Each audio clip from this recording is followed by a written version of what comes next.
Yo, what is up, ladies and gentlemen? Welcome back to our YouTube channel, Gentle One TV. So for today's video, another update naman tayo about Kalingaps, ano. So I think about ito kay Fiancé at ito si Babay Milka ata yan. So, wait, excuse me. So before we start, this video is from Kalingap Trending. So it has a title of Fiancé magbibigay ng tulong pinansyal 10k pesos para sa kanyang kapwa beneficiary. Bait ni Fiancé. Grabe si Fiancé. Ano? Siya yung tinutulungan. Tumutulong din siya. So, amazing yung gano'n. So, before we start Kalingap Trending, support nyo yan. Also, Kalingap Rap, support nyo rin natin. Na vlogs, Kuya Val Santos Matubang, support nyo rin. So, ladies and gentlemen, without further ado, let's watch this video together. Again, the title of this video, Fiancé magbibigay ng tulong pinansyal 10k pesos para sa kanyang kapwa beneficiary. Bait ni Fiancé. Sobrang bait, men. So again, Kalingap Trending, Kalingap Rab, Kuya Balsats Matubang atin na vlogs, Gentle One TV. Like, comment, share, subscribe, start. Na kaibigan ni Fiancé at isa rin na beneficiary. Again, start 0. Isang malapit na kaibigan ni Fiancé at isa rin na beneficiary ni Kalingap Rab ang bibigyan ni Fiancé ng tulong pinansyal pero sa abot lang ng kanyang makakaya. Yun. Fiancé Actually, wala naman talagang hindi naman talagang nagmamatter kung ilan yung itutulong mo, no?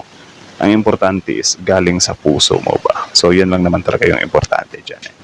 bibigay ng halagang 10,000 pesos bilang tulong niya sa kanyang kapwa beneficiary at kaibigan. Yun, nice. Pero sino nga ba itong bibigyan ni Fiancé ng tulong na nagkakahalaga ng 10,000 pesos? Yan ang ating malalaman mamaya, pero bago yan.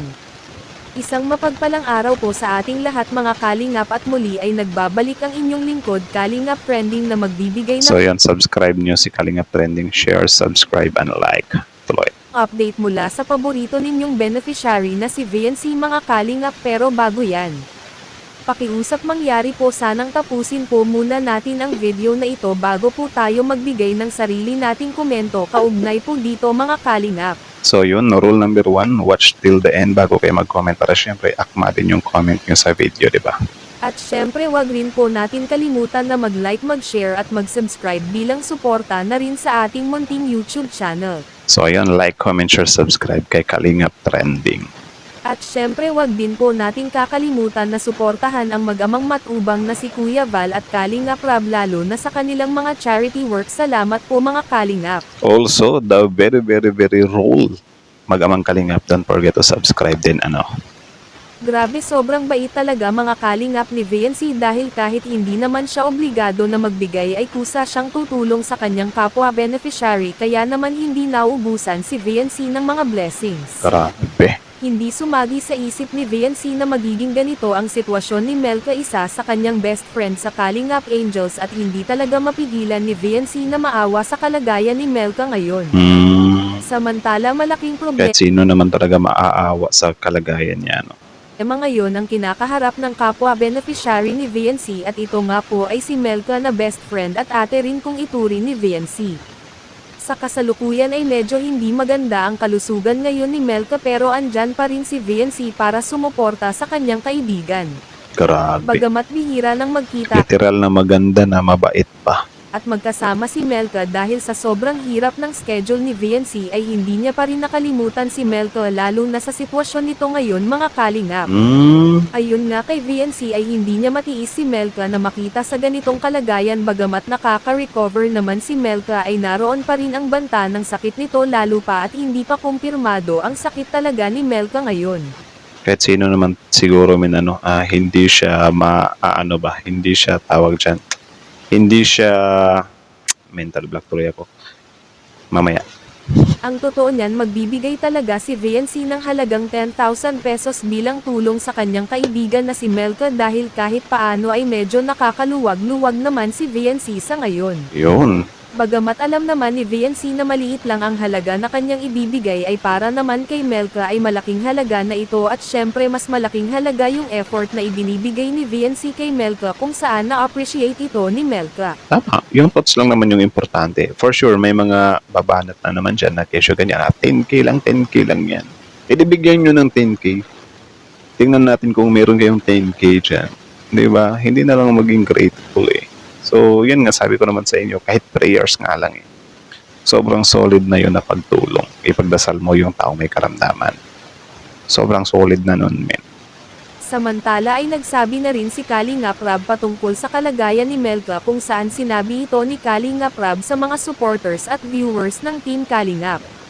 Ayon naman kay Kalingap Rab ay okay lang naman sa kanya na kahit walang tumulong sa pinansyal dahil ani Kalingap Rab kaya naman nila ito bayaran bagamat medyo Tama. masakit nga ito sa bulsa. Pero syempre marami pa rin naman ang may malasakit na viewers at kahit paano ay nagpalipad sila para tulungan makabayad si Kalingap Rab sa bill ni Melka sa private hospital mga kaibigan. Samantala marami Ano kaya yung karamdaman niya, no? naman humanga sa ginawa ni VNC sa pagbibigay nito ng halagang 10,000 pesos para kay Melka kung saan nasabi nga ng mga viewers na sobrang bait talaga ni VNC which is Talaga totoo naman. naman kaya hindi ito naubusan ng blessings. Yeah. At- Sobrang solid yun, Beyonce. Mas lalo kang mamahalin ng tao niyan. Iyan lang po muna ang ating update patungkol kay VNC. Salamat po sa panonood ninyo. Ingat po kayo at God bless nga Kalingap.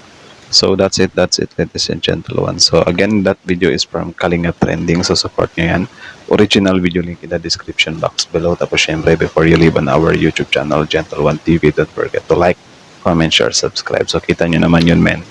Also, Kalingap Rab, support nyo rin. Athena Vlogs, Kuya Bal Santos Matubang, Kalingap Trending, Gentle One TV. So again, that's it.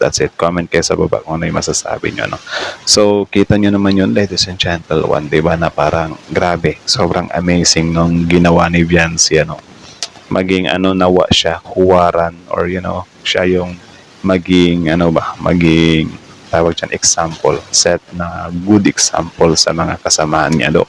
Yun nga, sabi ko naman sa inyo na hindi naman din talaga oblig sila na tumulong, pero yung makikita natin ba na alam niyo yung tipo may na dati medyo hirap ka sa buhay, tapos blines ka, tinulungan ka ni God, or ni Kalingap Rab, si Kalingap Rab yung inano ni God para sa iyo, something like that. So parang ikaw na mismo din sa sarili mo yung kung ano din ba yung purpose mo, di ba? So parang chain effect bang tawag dyan, or may term kasi dyan yung pay it forward, di ba, na parang kung halimbawa tutulungan kita, bigyan kita ng 1K, yung 1K na ibigay ko sa iyo, wag mong ibalik sa akin yan, itulong mo na lang din sa ibang nangangailangan yan. So yan yung ibig sabihin ng pay it forward, di ba? Mas masarap yung way na ganong pagtulong na pay it forward. Yan din yung yan din yung isa sa magandang example kung for example may tinulungan kayong tao. Ngayon, nung tinulungan nyo yung tao, diba, syempre, magsasabi niya, sige, babayaran kita kapag meron na ako, something like that. Tapos, in that, nung time na yan, sobrang napi-feel mo talaga na parang, uy, gusto kong tumulong. Halimbawa ganyan, na-urge yung mo ba na gusto mo talagang tumulong. Pag sinabi niya na ibabalik niya sa'yo or whatsoever, tapos, yun nga, parang gusto mo na lang na ibigay yun sa kanya. Ano na lang ang sabihin mo? Sabihin mo lang sa kanya na pay it forward na lang, 'di ba? Doon mo na lang ibayad 'yan sa mga nangangailangan din.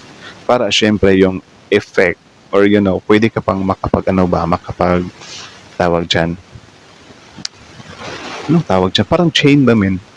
'Di ba, na parang